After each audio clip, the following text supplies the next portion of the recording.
To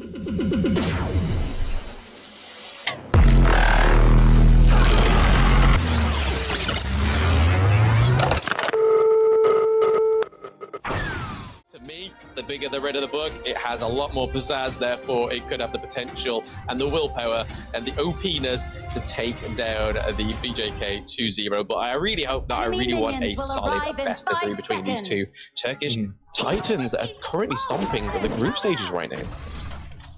Yeah, let's see how they're going to open things up. I mean, the Levi does need a couple of a bit of time to get into where he's strong. He needs that Axe of Torment before anything else, and before that, we probably will see a more passive gameplay coming from the side of FUT Chaos. But they might just change things up. I mean, having the Mai is going to give them a lot of early game potential for aggressive plays as well.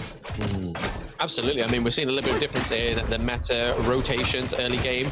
Already, we see that Sunbin is accompanying Liampo up into the clash lanes as to try and counterbalance Dun's really early, really effective early game potential as well due to his kit and his base attack damage. And then we see that Boozy was bush checking the Mai as well, which is a really good play. But once again, we're seeing quite a few rotations come through to this mid. Mid is the holy grail of this game, and you want to do everything you can to keep it clear, be on your side, and then it frees up so much rotation. But then when one of those mid lanes turret falls, it opens up a lot of jungle for your enemy team or your team. So you've got to be very careful with what you do around this mid turret. Yeah, BJK playing it very aggressively. Snape, able to dodge the skill coming from the Mozu here, but it's not going to be too much of a detriment for both these teams, as Lianpo, not level 4 yet, trying to defend his jungle best they can, because we were talking about how the Levi needs as much farm as possible early on. Slowing him down is the way to reduce the impact that he can provide to the team. Absolutely. I mean, this kit is very impactful just in both the actual playmaking and physically looking. It's very impactful with a lot of CC. So slowing that down, I mean, they didn't manage to do it with Twisted Mind, didn't manage to do it against VKS, and that's why we saw Niam have such a great performance on the Liampo. But currently, it's looking like a slow burning Liampo. But that's the thing that's the most deadly, is just that you think one thing, and then all of a sudden out of nowhere, he comes and almost gets a quadra kill. It's you gotta watch out for it. Absolutely, it's going to be a sight to behold if that ever happens. So let's see how both these teams will traverse the mid game, as it's still a killless game so far. It is still early into the game, but having the Levi, we were expecting him not to be making a lot of rotations early on. But when you have the Lamb, I mean, level 4 is all you need to really start things off, and you might see him do that very, very soon.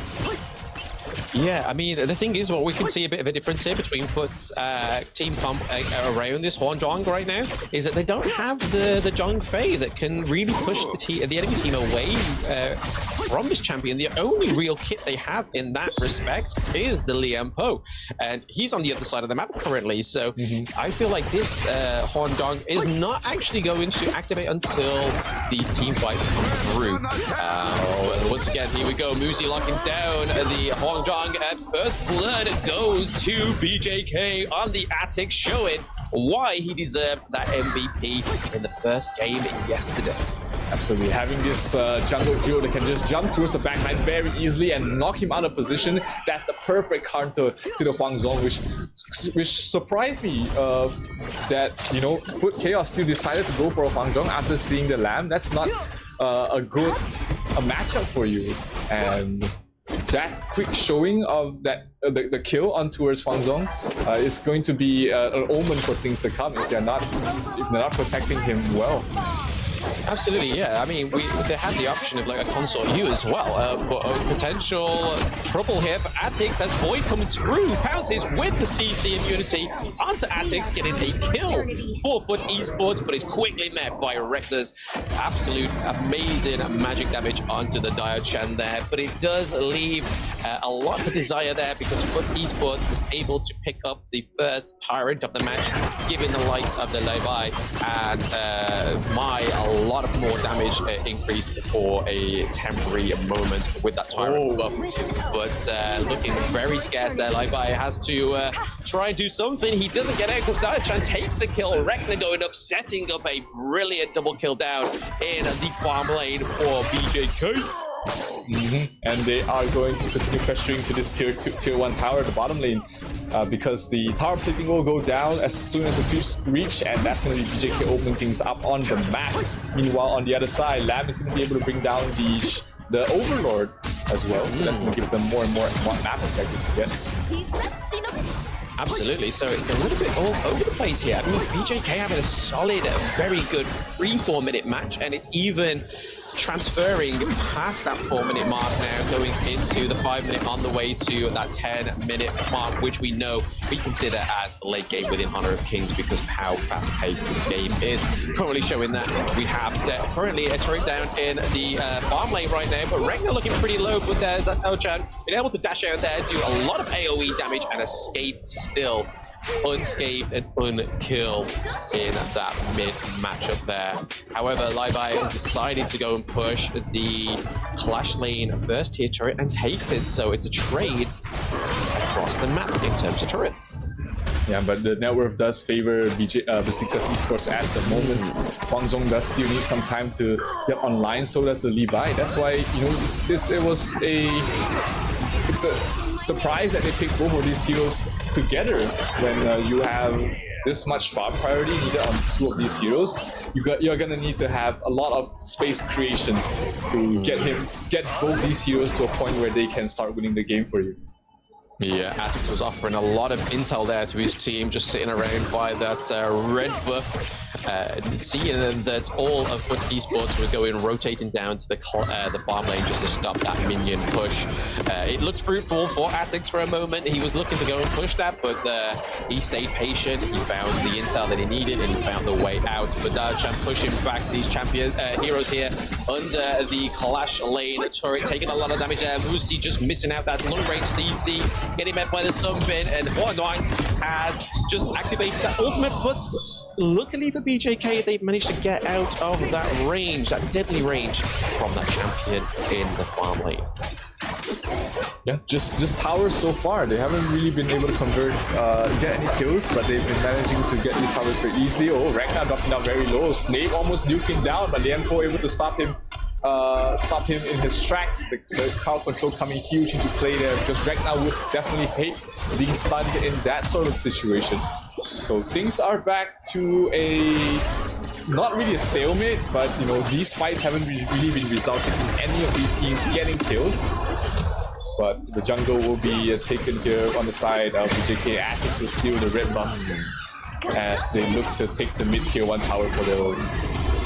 Absolutely. I mean, the red buff, as well as he's got open accessibility to his blue buff, that is Atix, I'm speaking about, and then he's got open access to the enemy red buff, so that then just gives him more damage to deal with the Lamb, and it really shows on Atix that it is quite crucial, because that's how he does and claims a lot of these kills. CC immunity from the Liam Po there, just having to escape, or else he would have died to Dao-chan. But interestingly enough, I feel that the jungle pick on the side of FUT Esports hasn't really served much in terms of playmaking. But like you said, it's a little bit of a sort of, not a stalemate, but a calm before the storm. Something seems to be brewing. It seems to be a lot of like blow trading going on right now, but there's not a lot of kill confirmed. So once again, it's that mental playing of the mind between these teams, it seems. Yeah, that's the problem with, you know, a Levi there. You need too many items. You need that, first you need that Axe of Torment, then you need that Blood Weeper, and finally you need either a Siege Breaker to finish off or a Master Sword to allow you to do enough damage to bring anyone down. So before he gets that, he's just going to be alive this fight as Ragnar brings him down. You're going to use a huge ultimate catching too, and the Lamb cutting towards the backline. Hello everybody, good night and goodbye as they send 4 heroes to the grave. Double kill for Atix as they're going to be able to get the blue buff as well as the Overlord for themselves. Huge engagement from the side of BJK. And what we were saying, it was the calm before the storm, and that was it. The storm is here. The tempo has now been set with that 4-banger from BJK. Nicely set up there by the Mosey, and then we see Daochan go in, but then also Lamb going in with so much damage from that double red buff there, it seems. And taking down that mid lane turret is going to open up once again Lamb's play pool. He has so much there for him to farm up from. He has so much more access to it now, and he has so much more access to actually ganking the FUT esports here. And yeah, we have the Vanguards already running down the lanes for a potential bigger push here on both the side lanes. Daochan going in, Rekna doing lots of damage, showing him why he is a competitive player and why he should be feared on the side of BJK there. Taking up another kill and taking down another turret. So that was a 2-0 trade, not only on Liampo, but also on Huang Zong there as well. And Lamb also gets a free Tyrant as well as his team just pushing at the same time. There's just so much potential for BJK in this tournament. The burst damage from Atix was absolutely crazy. Huang Zong just absolutely got blown up there in a matter of seconds. And right now, with the current lead that they have, I mean, with the Daochan as well as Atix on the land, they're providing so much burst potential and dive that they will need a miracle for the side of FUT esports to be able to fight back here. But before that, I mean, you have to push out the waves, you have to try and regain your objectives, you have to get farm on Levi as well as the Huang Zhong. That might be way too much, that might be too slow for the tempo that BJK is currently playing at. Considering how fast and furious we saw FUT Chaos play yesterday, relying everything on the Liampo is just not viable enough, it seems. We see Musi taking a lot of damage and denying the access to the Overlord for his team to take it down. So once again, Shadow Overlord going on the side of BJK. There's a lot to be desired here on the side of BJK. They're already up by 12 kills to 2. They're pretty much almost at 10k gold difference here, which is huge in honor of Kings, especially going into only the 11th minute. So we're past that 10-minute mark now, and things are only going to get a lot harder here for FUT Chaos. Yeah, but one thing about the lineup of FUT Chaos is that they have the late game. They have the strength of the Huang Zhong as well as the Levi. If BJK makes a single mistake in the next engagement and gets aced out, that will be the opening for the comeback that FUT Chaos is looking for. So BJK not out of the woods yet. They need to play perfectly. They need to make sure that take the next few engagements without losing too many members. Or if they lose too many members, make sure that they are able to kill off the Levi and Huang Zhong in time. So they have to watch out. They're treading the needle a little bit, playing this aggressively. But, you know, we've seen BJK and how they play. They are very surgical in these engagements, and I wouldn't take it past them that they will be able to clean this out very cleanly. Yeah, like you say, with FUT Chaos, with having the late game kind of team comp, they have to just try and reach the late game, which I perceive here as BJK trying to just deny that late game. We're seeing a high ground turret on the side of the farm lane going down, mid lane high ground turret gone down as well. So they have already lost 2 huge lanes, potentially a third. So a hat trick in terms of that high ground turret, not quite going through yet, but Levi going through, shutting down Daichan. We see that Sunbin takes down Garenji as well, so this could be the mishap. Only Muzi and Atix still alive, and Atix is still going at it, but it's a 3-on-1. Huang Zhong has that advantage of having the distance between him and Lamb right now, but well played. For Chaos, they still have a horse in the race. Lost was this. Oh, Snape in the perfect position, able to get the kill on towards Atix. That is definitely much needed here from the side of FUT Chaos. We were talking about how they needed one good fight to come back into this game. Sure, they lost 2 towers, which is not great for their map control, but this is closing the gap. They lost 3,000 in terms of the network lead, and this might be enough for FUT Chaos to regain a footing. And like you said, their horse is still in the race, but can their horse be able to take the lead after that huge engagement in the mid as well as the bottom? Absolutely, it takes a lot to come back from this point, but we both know FUT Chaos is not a team that is not going to go down without a fight. They will come back up both arms swinging until they claim victory, but it's still within their grasp. They're doing very well right now. They've managed to change the kill dividends from 10 to 6, and they are now capped on the gold. It's still quite a country mile by 6k difference, but it's still better than that 10k difference they had a few moments ago. Oh, so much damage being dealt to E2JJ without even the ultimate coming from the Levi. He was just attacking with his first and second skill and able to do so much damage. He's really playing at the edge right now for a Levi. If he gets stunned up there by the Moza, he will just pay with his life. But he has to make these risky moves to try and get an opening before BJK destroys all their outer tier towers. Yes, the higher ground Clash Lane turret is literally holding on by the skin of its teeth. If turrets had teeth, it would be holding on to every little inch of it. But the Lamb is going 1v1 onto the... it would try to go 1v1 onto Mike, but Hong Zong there came around and just completely annihilated that one. This is a great team fight for FUT Chaos. Liampo really leading the charge here. Now trying to do a lot of damage, taking a lot of damage onto Lost and Void right now. But there is just so much going on, separating the distance, doing the damage. Oh! He manages to cancel out the damage, but still with a trade between Rekna and Noir there was just phenomenal. But this now gives open space to Levi to push the lanes, for Mai to push another lane and stop that Shadow Vanguard coming through and taking the last high ground turret from FUT Esports. Engagement was crazy. Nempo's knockout was absolutely crucial, allowing Nauer to do as much damage as he did. Sure, he isn't fully slotted yet, but that allowed him to catch up in terms of gold, and he's almost there. He's almost, he finished his Daybreaker, and he's about to finish his next item, which is, I can't really tell by what he's buying. He went for a lot of early game items to sort of survive early on, but I'm pretty sure once he gets enough gold, he's gonna upgrade that to maybe a Blood Reaper or a Pure Sky, just to be able to survive the damage incoming from Antics and so on the rest. Yeah, we can see that that's more likely going to be the play here for Noir, especially how much Rekna is focusing him in these team fights and in these engages. We saw it earlier, they managed just to 1-1 trade, but if he manages to get the resurrection, he can 1-1 trade with Rekna and then still come out on top and still be alive. And we know what kind of force that Hwan Jong is in the late game, especially with that red buff. But again, we're having another calm before the storm moment. Everything's settled now, the dust is clearing, but it's about to get a whole lot messier in any moment now for FUT Esports or BJK.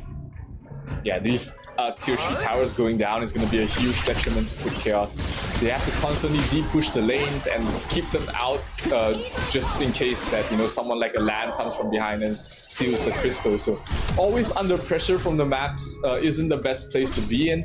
But, you know, FUT Chaos, they are not out of this yet. They know that they just need one good fight. One more wipe with Nauer still left standing, and they're going to be able to turn things around in the game. So let's see if Nauer is able to get into good positions to take the fight, or will Atix always have his number? Yeah, already prematurely started the Tyrant Dragon here to just try and get a little bit of more damage onto the side of BJK. They managed to clear it out very fast thanks to Rekna and Derenji there. Derenji now having that damage increase. All he now has to do is just find his footing within these team fights. Muzi almost getting taken out there, a little bit overextended, but just trying to stop that minion wave being pushed in the mid lane. And Noir shutting down access to his very precious red buff, because we know that Hwan Jong really needs that going forward, because it's really made the difference for FUT Chaos. Absolutely, and BJK will return the favor, stealing the Sage Golden buff. So not allowing Levi to have that very important cooldown reduction with the Sage Golden. That's gonna limit his powers quite a bit. But here is a very risky play here coming from the side of BJK. They're trying to attempt the Overlord, but everybody on the side of FUT is here. Can they take this fight? The knockup is going to be enough. No, the Lamb will be able to get the last hit, but everyone from the side of BJK is very low. Liz as well as Yuren dropping down low, but now we're getting sniped on the backlines from the Dun, and they are going to be able to kill off the Lien Pro as well. 3 heroes down from the side of FUT Chaos. Only the Levi as well as the Subin left standing. Can Boss be able to hold things on and carry the game on his own? Is it going to be enough? He does have to save this Sanctuary. He gets a double kill and be able to escape there. But Atix does have his resurrection as well, and he's gonna fall. This is gonna be it. BJK will take game number 1 of this Turkish brawl and be one step forward to taking the lead in Group A.